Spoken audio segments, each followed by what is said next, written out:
အားလုံးပဲမင်္ဂလာပါခင်ဗျာ Root Asset ကနေပြီးတော့ကြိုဆိုလိုက်ပါတယ် ဒီနေ့ဗီဒီယိုလေးမှာတော့မိတ်ဆွေတို့ကိုဒီ Google Anti-Gravity ကအထုတ်ထားတဲ့ product တစ်ခုအကြောင်းတစ်ချက်ပြောပြမယ်အဲ့ဒါဘာလဲဆိုတော့ဒီ Anti-Gravity CLI လို့ခေါ်တယ်ပေါ့နော်ဒါတော့ဟိုကျွန်တော်တို့ဒီလက်ရှိဒီကျွန်တော်တို့ဒီလပေါ့နော်ဒီဘယ်မှာလဲဆိုတော့ဒီမေလ19ရက်နေ့မှာ announce လုပ်ထားတဲ့အကောင်ပေါ့နော်ဒါ Anti-Gravity ဆိုရင်အရင်တုန်းကကျွန်တော်ဘာပဲရှိလဲဆိုတော့ကျွန်တော်ဒီ Google Anti-Gravity IDE ပဲရှိတယ်ဒါပေမဲ့အခုနောက်ပိုင်းမှာကျွန်တော်တို့ဒီမေလ19ရက်နေ့က announce လုပ်ခဲ့ကြေညာခဲ့တဲ့ကောင်တွေဆိုရင် product ထဲမှာပါလာမလဲဆိုတော့ Anti-Gravity ထဲမှာကျွန်တော် product ၄မျိုးတော့ရှိလာတယ်အရင်တော့ရှိခဲ့တာတော့ဒီ Anti-Gravity IDE ပေါ့နော်ကျွန်တော်တို့ဒီဟိုမိတ်ဆွ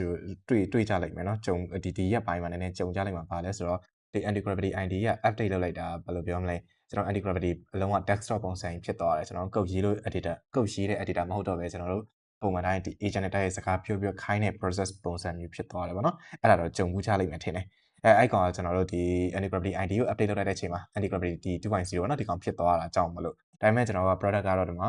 သူ product က၄ခုရှိတယ်ဘာလဲဆိုတော့ Anti-Gravity 2.0ဒီကောင်ကကျွန်တော်တို့ဘာလဲဆိုရင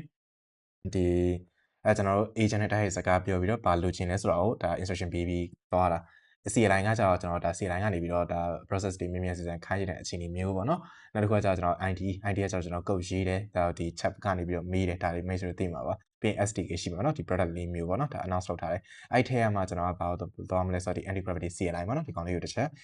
ဆက်လက်လုပ်ပြသွားမယ်ဘာမှတော့မခက်ပါဘူးထားပါတော့ဒါ product ထဲကနေပြီးတော့ကျွန်တော်ဒီ Anti-Gravity CLI ကိုဆက်လက်လုပ်မယ်ဆိုရင်ဒီ Anti-Gravity CLI ကိုတစ်ချက်ရွေးလိုက်ပါနော်Okay ဒီကောင်တစ်ချက်ရွေးပြီးသွားရင်ကျွန်တော်ဒီကောင် install ဆိုတော့နှိပ်လိုက်ပါနော်နှိပ်လိုက်တဲ့အချိန်ကျကျွန်တော်ဘယ်လို install လုပ်ရမလဲဆိုတော့ဒါ process တွေအကုန်လုံးကျွန်တော်တွေ့ရတယ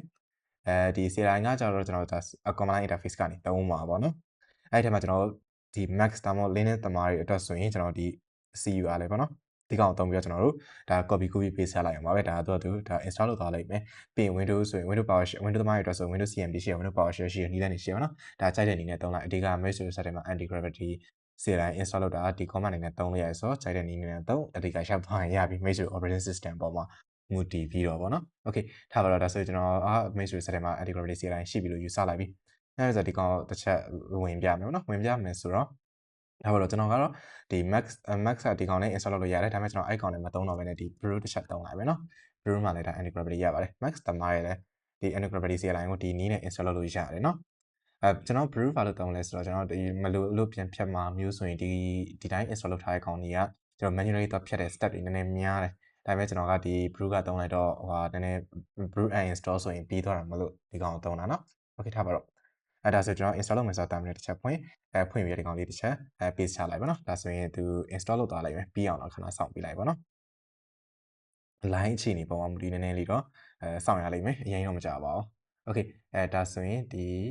Anti-Gravity CLI သူ verify လုပ်တယ် download ဆွဲတယ် Okay ဒါဆိုရင်ပြီးသွားပြီနော်ပြီးသွားပြီဆိုတော့ဒီကျွန်တော်ဒီမှာ Max မှာ install လုပ်ထားတာနော် install လုပ်တဲ့အချိန်မှာဒီမှာတစ်ခုထူးဆန်းတာကဘာလဲ linking binary Anti-Gravity ကိုကျွန်တော်တို့ကဘာလို့သုံးလဲဆိုတော့ AGY ပေါ့နော် AGY ဆိုပြီးသုံးလိုက်လို့ရတယ်ဒီမှာသူပြထားတဲ့ပုံစံပေါ့ဒါဆိုရင်ကျွန်တော်တို့ဘာလုပ်မလဲဆိုတော့ဒီကောင်လေးကိုတစ်ချက်ဝင်ကြည့်မယ်ဝင်ပြီးတော့အလုပ်လုပ်ကြည့်မယ်ပေါ့နော်ထားပါတော့အဲ့ကောင်ကျွန်တော်ကဒီ desktop ကိုသွားလိုက်မယ် desktop ပေါ်သွားပြီးတော့ mkdir ဆိုပြီးတော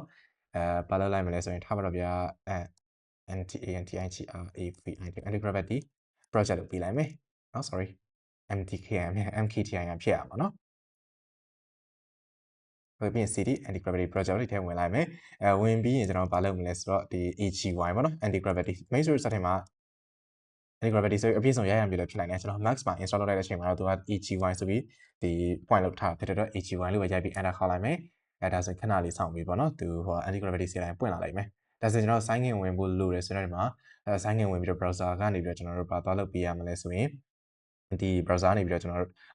့ဟို login as approve ပေးလိုက်ပါเนาะဒါဆိုရင်ကျွန်တော်အသုံးလို့ရသွားလိုက်မယ်ထားပါတော့ဒီမှာကျွန်တော်ဒီAnti-Gravity register folder ကို trust ဖြစ်လာတဲ့ yes ပေါ့เนาะ yes လို့ရေးလိုက်ဒါဆိုကျွန်တော်ဘာရပြီလဲဒီ Anti-Gravity CLI ရပြီဆိုတော့ကျွန်တော်ဒီ CLI ကနေကျွန်တော်ခိုင်းလို့ရတိုက်ရိုက်ဒီ project တစ်ခုပဲဖြစ်ပါဖြစ်အစရှိတဲ့ကျွန်တော်ခိုင်းချင်တာခိုင်းလို့ရပြီထားပါတော့ဒီမှာဒီ select လို့ရလိုက်ပြီဆိုရင်ကျွန်တော်လုပ်ရတဲ့ ATIR agent လား artifact လားအစရှိတဲ့ဖြစ်ပါเนาะဒါတွေအကုန်ဒီမှာကျွန်တော်သုံးလို့ရတဲ့ကောင်တွေအကုန်လိုက်ကြည့်လို့ရတယ်ပြီးရင် question mark shortcut တွေအနေနဲ့ဆိုရင်လည်းဒါဘာတွေရှိလဲပေါ့နော်ဒါတွေအကုန်လုံးဒီမှာ shortcut တွေလာကြည့်လို့ရတယ်နော်ဒါတော့ထားပါတော့ဘယ်ရောက်ပါတော့ကျွန်တော် enter က send message or confirm နဲ့နော် shortcut ထဲကထွက်ချင်ဟော e လားခဏရနော် ဖြစ်သွားတယ်။ okay escape ပေါ့ escape နေလိုက်မယ် okay ဒါဆိုရင်ပြန်ရပြီဆိုတော့ကျွန်တော်ဒီမှာထားပါတော့ဒီ anti-gravity project ထဲမှာကျွန်တော်တခုခု instruction ပေးကြည့်လိုက်မယ်သူအလုပ်လုပ်တဲ့အခြေအနေဘယ်လိုရှိလဲပေါ့နော်ဒါ anti-gravity CLI ကိုတုံးပြီးတော့တစ်ချက်ခိုင်းကြည့်လိုက်မယ်ခိုင်းကြည့်လိုက်မယ်ဆိုတော့ထားပါတော့ကျွန်တော်ဘာလုပ်ကြည့်မလဲဆိုရင်ထားပါတော့write block sample block crud project using PHP and use the STI bootstrap for design ပေါ့နော် design အတွက် bootstrap ကိုသုံးမယ်လို့ပြောလိုက်မယ်ထားပါတော့for data store storage data storage အတွက်ဆိုရင်တော့ကျွန်တော်ကထားပါတော့ file system ကိုသုံးပါတော့ use a JSON file system သုံးမယ်ဒီလိုလေးပဲပြောလိုက်တော့မယ်ဘာလို့ဆိုတော့ကျွန်တော် database တွေပါလာရင်ချိတ်ပြပါညာအလုပ်ရှုပ်မှာဆိုတော့ဒီတိုင်းပဲဒီ sample CRUD ကိုကျွန်တော် PHP နဲ့ရေးခိုင်းတယ် design ကို bootstrap သုံးခိုင်းတယ်ပြီးတော့ JSON file system နဲ့ data store လုပ်မယ်နော်ဒီလိုပုံစံသုံးခိုင်းလိုက်တယ် okay enter ခေါ်လိုက်ဒါဆိုရင်သူဒါ code generate လုပ်နေပြီပေါ့နော်ဒီကောင်ပြီးအောင်ခဏစောင့်ပြလိုက်ပြီးတော့ကျွန်တော်ဒီအပေါ်ဆုံးမှာဆိုရင်လည်းကျွန်တော်ဒါသုံးနေတဲ့ model က Gemini 3.5 Flash medium ပေါ့နော်ဒီကောင်သုံးနေတယ်ဒါကကျွန်တော်ရဲ့ဒီ Google AI Pro account ပေါ့နော် okay ဒါဒီကောင်ပြီးအောင်ခဏစောင့်ပြလိုက်ပါဒါဆိုရင်သူဒီမှာဒီထဲမှာပေါ့နော်သူလုပ်နေရတဲ့အကုန် process တွေဒီမှာအကုန်မြင်ရပါတယ်ထားပါတော့ please review the plan and let me know ဒီကောင်ဘာဖြစ်တာတော့ခဏလေးကျွန်တော်ဟို previous code နဲ့ဖြစ် anti-gravity ID ရှိပါတယ်ကျွန်တော် anti-gravity ID နဲ့တစ်ချက်ဖွင့်လိုက်မယ်နော်ဝင်ပြီးတော့ဒါပါတော့ open folder ကိုနှိပ်လိုက်နှိပ်ပြီးတော့ကျွန်တော် desktop ပေါ်ကဒီ anti-gravity project ကိုတစ်ချက်ဖွင့်လိုက်ပါနော်လောလောဆယ်ဘာမှတော့မရှိသေးဘူးထင်တယ် allow yes ပေါ့နော် yes ဖြစ်တယ် okay ဒီမှာတော့ဘာမှတော့မရှိသေးဘူးဆိုတော့ဒီမှာကကျွန်တော်တို့က please review တဲ့ review လောက်ခိုင်းနေတယ်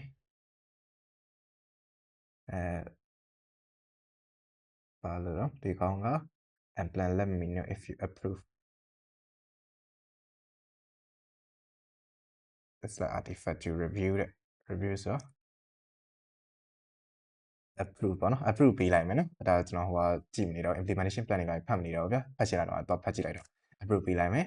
ဒါဆိုရင်သူဟိုကတစ်ခါလေးလောက်သွားလိုက်မယ်ပေါ့နော်ဒါတော့ကျွန်တော်တို့ပေးထားတဲ့ setting app တွေနဲ့တော့ဆိုင်ပါတယ်ဘယ်လိုမျိုးလဲဆိုတော့ကျွန်တော် select လုပ်ထားဘယ်လိုပုံစံနဲ့လုပ်ထားလဲပေါ့နော်အဲ့ပုံမှာမူတည်ပြီးတော့ကျွန်တော်ဒါ review လုပ်တဲ့ step တွေပါမလားတော့တစ်ခါလေး review မလုပ်ပဲတိုင်းပြီး approve ပေးလိုက်မလားပေါ့နော်အဲ့ဒါတွေအကုန်လုံးကအလုပ်လို့ရပါတယ်ထားပါတော့ဒါဆိုရင်သူ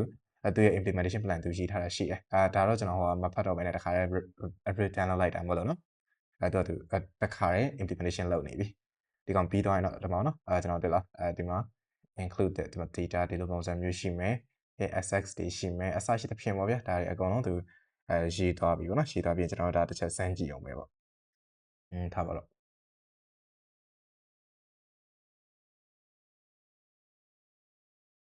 okay welcome banner welcome hero banner ပါအစရှိသဖြင့်ပေါ့နော်ဒါတွေသူလုပ်နေပြီဆိုတော့လိုအပ်တာတွေတော့အကုန်လုံးပြီးသွားရင်တော့ပြီးသွားကြောင်ပြောပါလိမ့်မယ်ပြီးတော့ခဏဆောင်းလိုက်ပါနော်ဒါလည်း make sure ဟို CLI တုံးတဲ့ချိန်မှာတော့ဟိုသူရဲ့ instruction တွေဘယ်လိုပေးရလဲဘယ်လို comment တွေနဲ့သွားရလဲအစရှိတဲ့ဒါတွေကတော့တစ်ချက်လုပ်ချင်တော့အဓိကတော့ကျွန်တော်ကဒါဟိုစသုံးလို့ရတဲ့ပုံစံဆက်လက်လုပ်ပြရဖြစ်တော့အဓိကကျွန်တော်တို့ဒီမှာတစ်ခု barrier ဖြစ်တာလည်းတစ်ခုစလုပ်တော့မယ်ဆိုဘယ်လိုလုပ်ရမလဲဆိုတာကြီးစဉ်းစားနေရအဲ့ဒါကိုဝင်ကြီးပေးလိုက်တဲ့သဘောပဲเนาะအဲ့ဒါမှဆက်ပြီးတော့လေ့လာကြည့်ပေါ့အဲ့တော့ဒီမှာတော့session authentication နဲ့သူလောက်တာတော်တော်များတာပဲကျွန်တော်ဆရာကြီးတွေပဲရေးခိုင်းတာ哦 implementation plan သူလောက်ထားတဲ့ plan မှာဖတ်လိုက်တာလည်းပါပါတယ်ထားပါတော့ပြီးအောင်ဆောင်းလိုက်အောင်နော်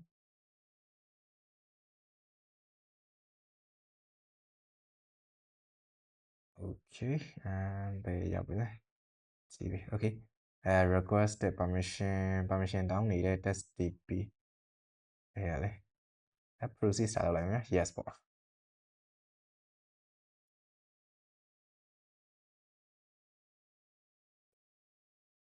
permission တောင်းလိုက် yes ပဲပေးလိုက်တော့မယ်ပြကျွန်တော်ဟို trade လုပ်နေတော့အဓိကကျွန်တော်ခိုင်းလိုက်တဲ့ project လေးအဆင်ပြေလာပါတော့ဒါလေးပဲကြည့်လိုက်တော့မယ် conversation ပြန်သွားခြင်းထဲမှာ tip တွေပါလာရနော် resume /resume လို့သွားလိုက်ရင်သူကသူပေါ်လိုက်မယ်ပြီးရင် /btw ဆိုရင်without breaking contact လောလောဆယ်သူလုပ်နေတဲ့အကောင်ကိုမဖြတ်ဘဲနဲ့သွားရမှာပေါ့နော်ထားပါတော့ဒါဆိုရင်ကျွန်တော်တို့ဒီမှာသူနောက်ဆုံးပြီးသွားပြီ how to preview တဲ့ဘယ်လိုကြည့်မလဲဆိုရင်ကျွန်တော်တို့ဒီ project ထဲကိုသွားပြီးတော့ဘာလုပ်မလဲ PHP ကို run ပြီးရင်ကျွန်တော်ဒီကောင်ကိုဖွင့်ပြီးရင်panel ပွင့်လာလိမ့်မယ်ပွင့်လာချင်တဲ့ဒီမှာကျွန်တော်တို့ဟိုပါလဲ navigate လုပ်ပြီးတော့သွားရုံပဲเนาะ okay ဒါဆိုရင်ကျွန်တော်တို့ဘာရပြီလဲဆိုတော့ဒီကောင်ရပြီရပြီဆိုဒီကောင်တစ်ချက်စမ်းကြည့်ကြမယ်စမ်းကြည့်မယ်ဆိုတော့ထားပါတော့ php-s localhost 8000ပေါ့နော်တစ်ချက်ဝင်လိုက်မယ်အဲဒီကောင်တစ်ချက်သွားလိုက်ရင်เนาะကျွန်တော်ဒါ anti gravity ရဲ့ block တဲ့ဒါသူလောက်သွားတဲ့ကောင်ရပြီဆိုရင်ကျွန်တော်ဒါ block system ရပြီပေါ့နော်ရပြီဆိုတော့ဒီမှာ login ဝင်လိုက်မယ်login ဝင်မယ်ဆိုရင်ကျွန်တော်ဒီမှာဘာတွေရှိလဲဆိုတော့သူပေးထားတဲ့ကောင် admin 123နဲ့ဝင်လိုက်ပါနော် admin 123ပြီးရင် sign in ဝင်လိုက်ဒါဆိုရင်ကျွန်တော်ဒီမှာ block data create လုပ်တာတွေဘာညာအစရှိသဖြင့်ဒါ admin panel ပေါ့နော်အဲ့ထက်မှာကျွန်တော် dashboard သွားကြည့်မယ်ဆို block တွေမြင်ရမယ်ပေါ့ဒါကတော့ကျွန်တော်ဒီ anti gravity ရဲ့ CLI သုံးပြီးတော့ဒီ PHP လုံးဝ pure PHP နဲ့ JSON file system နဲ့တုံးထားတယ်ဒီ bootstrap ပေါ့နော် bootstrap တုံးထားတယ်block တွေတစ်ခုရသွားတယ်မြန်စံလေးပါဘာမှတော့အရင်ရောမကြောက်ဘူးနော်တေချာတော့ကျွန်တော်တို့လိုချင်တဲ့အတိုင်း instruction ပေးဖို့တော့လိုတာပေါ့ကျွန်တော်ကလုံးဝ pure instruction နဲ့သူ implementation plan တွေဘာတွေမဖတ်ဘဲနဲ့တိုက်ရိုက်တန်းသွားလိုက်တာဆိုတော့ဘယ်လိုပြောမလဲသူအတိုင်းတော့ထွက်လာတယ်အဆင်ပြေလို့တော့ပြောလို့ရတယ်ဒါပေမဲ့ကျွန်တော်တို့လိုချင်တဲ့ပုံစံတိုင်းတော့ခိုင်းတက်ဖို့တော့လိုသေးတာပေါ့နော် okay ဒါကဘာလဲဆိုရင်ကျွန်တော်ဒီ anti gravity CLI ကိုတစ်ချက်သုံးပြခဲ့တာပါကျွန်တော်ဒီကောင်လဲ make sure စမ်းကြည့်ပေါ့နော်ဘာလို့ဆိုအခုနောက်ပိုင်း AI နေ AI popular ဖြစ်တဲ့အချိန်မှာကျွန်တော် AI tools တွေကကျွန်တော်တို့ရဲ့workflow ကိုမြန်အောင်လုပ်ပေးနေတာဖြစ်တဲ့အတွက်ကျွန်တော်တို့ဘယ်ကောင်တွေကကျွန်တော်တို့ပိုအဆင်ပြေတယ်ဘယ်ကောင်ကတော့ဘယ်လိုပိုကောင်းလဲထားပါတော့တခြားလူကတခြား tools အဆင်ပြေတယ်ကျွန်တော်တို့ဒီတော့အဆင်ပြေနေပြီနေမှာပဲအဲ့လိုမျိုးတွေပေါ့နော်ဒါတော့ကျွန်တော်အကုန်လုံး license ကြည့်တယ်ကိုတက်ဘယ် project ဘယ် workflow ဘယ် tools တွေအသုံးရတာအဆင်ပြေလိုက်တာတွေကကိုယ်တိုင်လိုက်လေ့လာကြည့်လိုက်လုပ်ကြည့်ပေါ့နော်ဒါစမ်းကြည့်ဖို့လည်းအကြံပြုပါတယ်နော် okay ဒါတော့ကျွန်တော်ဒီဗီဒီယိုမှာအဓိကပြောရတော့ဒီ Google Anti Gravity ကအခုမေလ19ရက်နေ့မှာစီစဉ်ခဲ့တဲ့ product အသစ်ဖြစ်တဲ့ဒီ Anti Gravity CLI ကို set up လုပ်ပြီးတော့ကျွန်တော်တစ်ချက်စမ်းပြသွားတာပေါ့နော် okay ဒါဆိုရင် main အနေနဲ့လိုက်လုပ်ကြည့်ပါလိုက်လုပ်ကြည့်ရအဆင်ပြေမယ်လို့ထင်ပါတယ်နော် okay ဒါဆိုရင်အားလုံးကျေးဇူးတင်ပါတယ်နောက်ထပ်ဗီဒီယိုတွေမှာပြန်တွေ့ကြပါမယ်